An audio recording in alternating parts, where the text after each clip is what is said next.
देखिए, पहली बात तो मैंने पिछले प्रेस कॉन्फ्रेंस में ये प्रश्न पूछे जाने पर मैंने बताया था कि अर्हता संबंधी सभी को भी परीक्षा अगर हो तो उसमें अपीयरिंग कैंडिडेट्स को हम लोग मौका देंगे और 31 अगस्त तक का उसका कट ऑफ डेट रखा गया था। लेकिन उसमें मैंने जो उदाहरण भी जो दिया था वो मैंने बीएड का दिया था कि बीएड की अगर कोई परीक्षा अगर लंबित है, जिसका या परीक्षा हो गई है या परीक्षा फल लंबित है और परीक्षा नहीं हुई है, दोनों ही स्थिति में वो हमें 31 अगस्त तक का उसका समय दिया जाएगा। कहीं पर भी हमने ये नहीं कहा था कि पात्रता संबंधी परीक्षा के लिए ये लागू होगा। मैंने ये कहा था अर्हता संबंधी परीक्षा के लिए, और ये कुछ सोच समझ करके ही कहा गया था।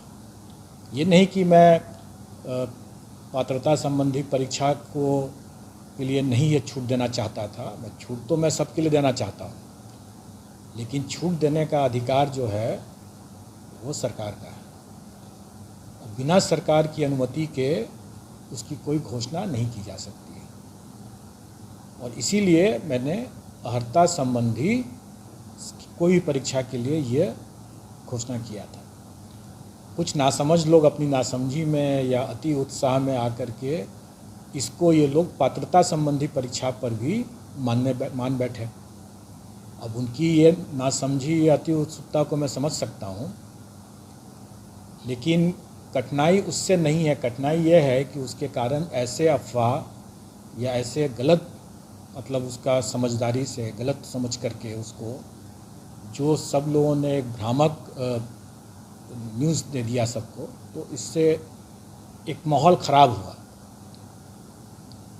वहाँ भी उसको भी लोग समझ सकते हैं उस सब बातों को, लेकिन उसमें सबसे दुखद बात यह है कि ऐसे नासमझ लोग जो कल को हो सकता है कि राज्यकर्मी भी बन जाए, अभ्यर्थी होंगे इसके भी, और वो अपमानजनक शब्द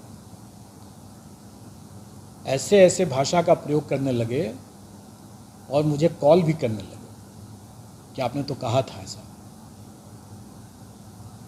ऐसे आचरण करने वाले लोग जो नासमझ या अति उत्साही व्यक्ति हैं, अगर ऐसे राज्यकर्मी अगर हो जाएंगे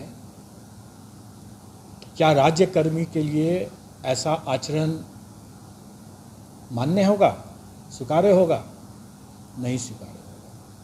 तो ऐसे अगर राज्यकर्मी अगर होते जो इस तरह का आचरण संवैधानिक संस्था के ऊपर, संवैधानिक पदाधिकारियों के ऊपर इस तरह का आरोप, गलत आरोप और अपमानजनक शब्दों का प्रयोग करना, उनसे जवाब सवाल करना गलत समझ करके या अपनी नासमझी में करके ऐसा मिसकंडक्ट जो करते हैं कोई सरकारी कर्मचारी, तो उनको उनकी बर्खास्तगी भी हो सकती है। तो क्या अगर राज्यकर्मी की अगर बर्खास्तगी हो सकती है ऐसे मामलों में, तो क्या अभ्यर्थी के ऊपर कार्रवाई नहीं हो सकती है या नहीं होनी चाहिए? जो इस तरह नासमझी अपनी ओर एक बात होती है, लेकिन उसके कारण से अपमानजनक शब्दों का प्रयोग करना, उपहास करना, लांछन लगाना मिथ्या, ये उनके चरित्र बतलाता है, जो कि सरकारी कर्मचारी होने के लिए उपयुक्त चरित्र नहीं है ये, और हो सकता है कि इसकी खामियाजा उन लोगों को भुगतना पड़े। जो ऐसे जो नासमझ लोग अपने अति उत्साह में आ करके अनाप शनाप इस तरह की बात किए हैं, ये तो मैंने अपने उस पिछले पीसी के बारे में बताया उसके संदर्भ में कि मैंने अर्हता संबंधी घोषणा किया था, अर्हता संबंधी परीक्षा के लिए, पात्रता संबंधी परीक्षा के लिए नहीं।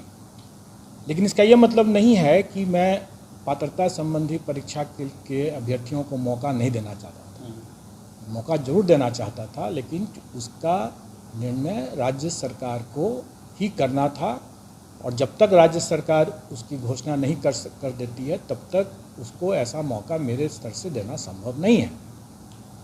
मैं चाह करके भी वैसा मौका नहीं दे सकता था। कल हमारी बैठक शिक्षा विभाग के अपर मुख्य सचिव पाठक जी आए थे और उनके पूरी टीम भी आई हुई थी, और हम लोगों ने यहाँ पर आयोग में बैठक करके और सर्वसम्मति से ये निर्णय लिया कि सीटेट जुलाई के अभ्यर्थी जो होंगे, अपीयरिंग मतलब जो कैंडिडेट्स होंगे, उनको मौका दिया जाए और उनको मौका दिया जाएगा। और ये अधिसूचना निर्गत हो गई है और इसीलिए मैं इसकी घोषणा भी कर रहा हूँ। दूसरी बात कि ये परीक्षा जो है ये 20 अगस्त को होने वाली है, और हमारी परीक्षा टीआरई की जो परीक्षा है वो पूर्व से घोषित है 19, 20 और 26, 27। तो अब मैं समझ सकता हूँ कि अगर सीटेट अभ्यर्थी को अगर मैं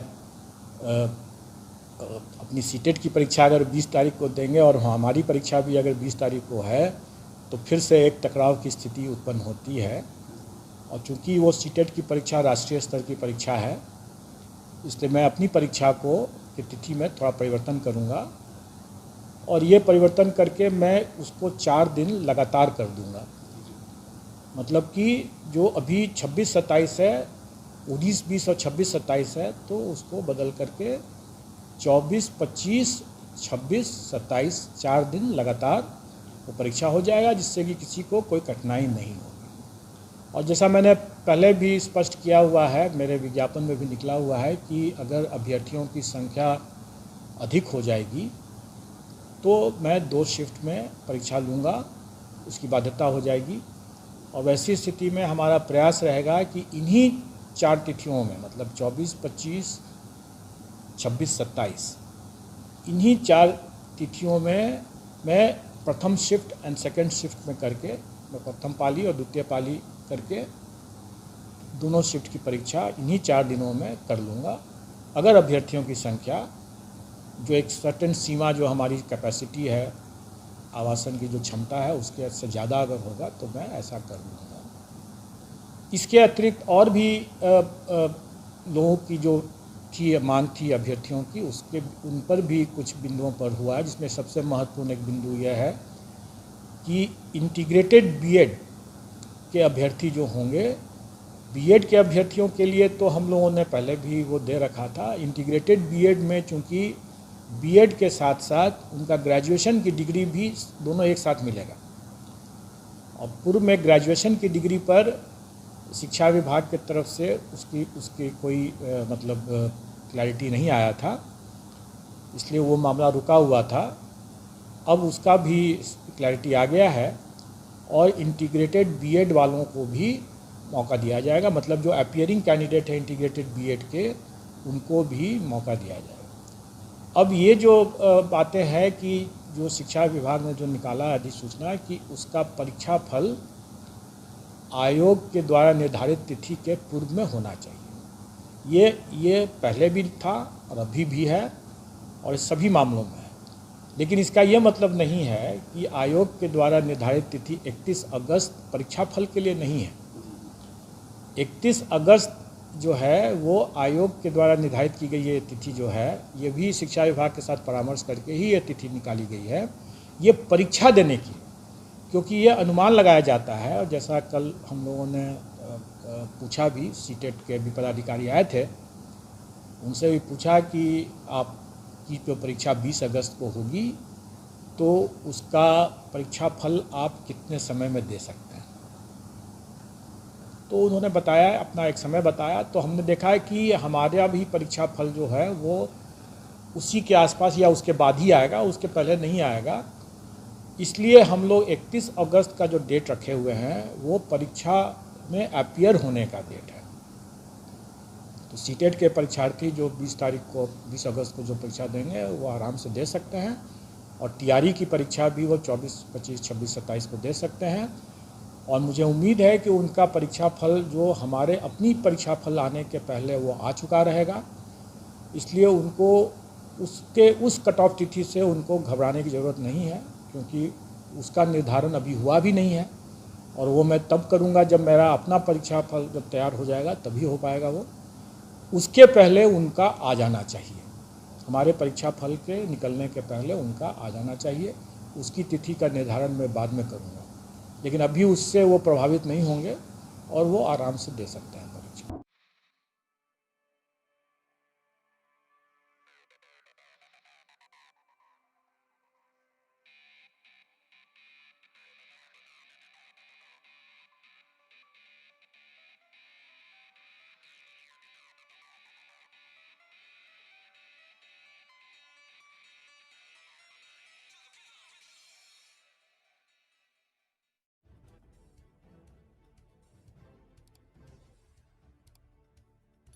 सब्सक्राइब कीजिए हिंदी क्लब को, दबाइए इस बेल आइकॉन को ताकि हमारा वीडियो आपको मिले सबसे पहले।